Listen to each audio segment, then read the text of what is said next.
Good morning. आता आपण 9th स्टँडर्डचा first lesson law of motion त्याला आपण सेकंड सॉल्व्ड एक्झाम्पल बघणार आहे. तर स्टार्ट करूया. Two balls have masses of 15 gram and 100 gram respectively and they are moving along the same line in the same direction.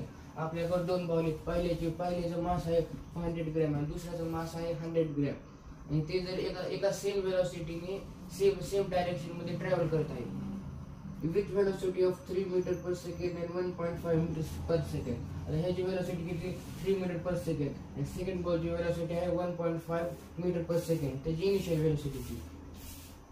They collide with each other. आता त्यांच्या दोघांचं collide झालं.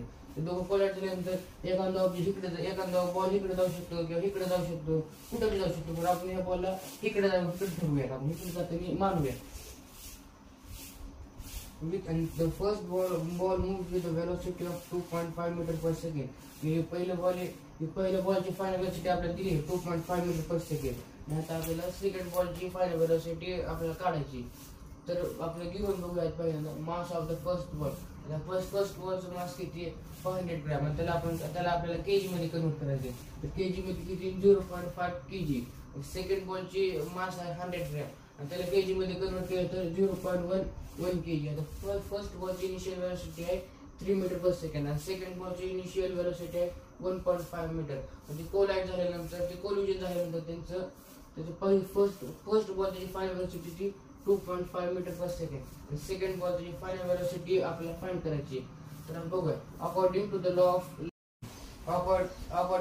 Law of conservation of momentum, जर दोन object एकमेकाला collide झाल्यानंतर त्याची initial momentum ही त्याच्या फायनल मोमेंटमच्या बरोबर असतं हे आपल्याला सांगितले. तर आपण घेऊया mass of first object initial velocity of first object plus mass of second object initial velocity of second object is equal to mass of first object final velocity of first object plus mass of second object final velocity of second object. ही आता आपल्याला formula आहे. आता ही value आपण put up करूया. First mass of first object त्याची value काय 0.05 आणि initial velocity of first object त्याची व्हॅल्यू काय त्याची 3 आहे plus mass of second object त्याची व्हॅल्यू काय 0.1 आणि initial velocity of second object त्याची व्हॅल्यू आहे 1.5 is equal to mass of first object ते काय 0.05 आणि final velocity of first object ते काय 2.5. आता मास ऑफ सेकंड ऑब्जेक्ट आहे आपल्याला 0.1 आणि आता आपल्याला फायनल वेलोसिटी आपल्याला फाइंड करायची. तर मग आता ही 0.05 ही इंटू 3 केलं तर 0.15 येते. ह्याला बी 0.1 इंटू 1.5 केलं तर ह्याचे बी आपल्याला काय येते 15 येते. इज इक्वल टू 0.015 इंटू 2.5 ह्याचं आपण इंटू केलं मल्टिप्लिकेशन केलं तर ह्याचं बी असं काय येते 0.125 प्लस आता हे 0. इंटू V2 हे आहे तसे येते 0.1 इज इक्वल टू V2.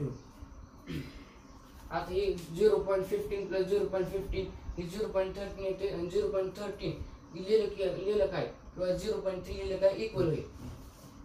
आता 0.125 आपण खाली घेऊया प्लस आता 0.1 V2 इज इक्वल टू गेलं 0.V2. आता 0.125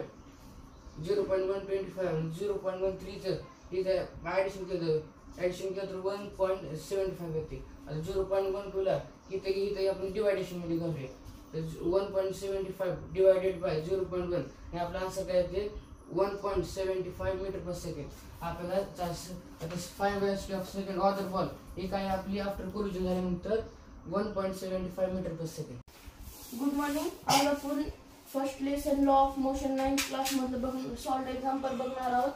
The mass of a cannon is 500 kg and its recoil speed with a 0.25 meter per second.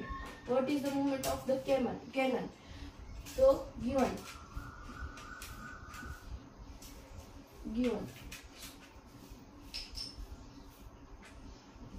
m is equal to 500 kg.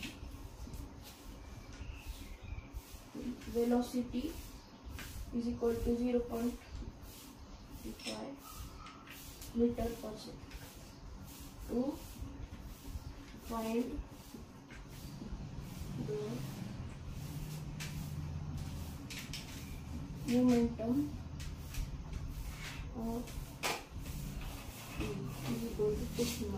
आपल्याला momentum find करायला सांगितले, तर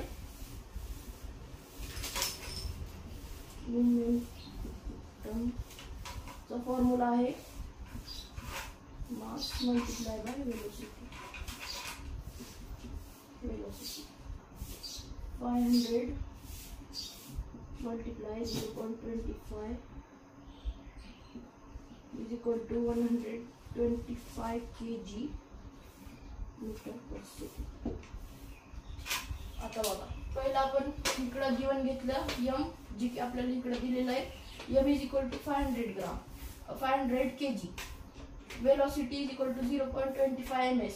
Then to find the momentum of p, मोमेंटमचा formula लिहून घेतला इकडे, mass into velocity. Then value put केली, formula सोडून घेतलं, तर आन्सर आलाय 125 kg into meter per second. Thank you.